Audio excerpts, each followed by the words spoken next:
ஒரு சாதாரண வெற்றிலை அல்ல இது. இதன் உள்ளே ஒரு மறைக்கப்பட்ட ரகசியம் உள்ளது.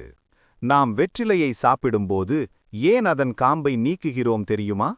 அது வெறும் பழக்கமல்ல. அதன் பின்னால் புராணமும் அறிவியலும் இருக்கிறது. புராணங்கள் கூறுவது, வெற்றிலையின் நுனியில் மகாலட்சுமி வாசம் செய்கிறாள், நடுவில் சரஸ்வதி, விளிம்பில் பார்வதி. ஆனால் அதன் காம்பில் வசிப்பது யார் தெரியுமா? அதுதான் மூதேவி, அதாவது ஜேஷ்டாதேவி, துரதிர்ஷ்டத்தின் சக்தி. அதனால்தான் வெற்றிலையை சாமிக்கு வைக்கும்போது காம்பை கிள்ளி எறிகிறோம்.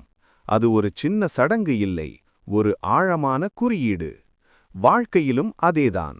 நல்லதை ஏற்க, கெட்டதை நீக்க வேண்டும். அதுதான் இந்த சின்ன செயல் சொல்லும் தத்துவம்.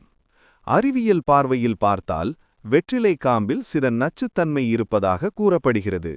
இதயத்திற்கு பாதிப்பு தரக்கூடும். அதனால் முன்னோர்கள் ஆன்மீக காரணமும் ஆரோக்கிய காரணமும் சேர்த்து இந்த வழக்கத்தை உருவாக்கினர். ஒரு வெற்றிலை, ஒரு சின்ன காம்பு, ஆனால் அதில் மறைந்திருக்கும் வாழ்க்கை பாடம் பெரியது.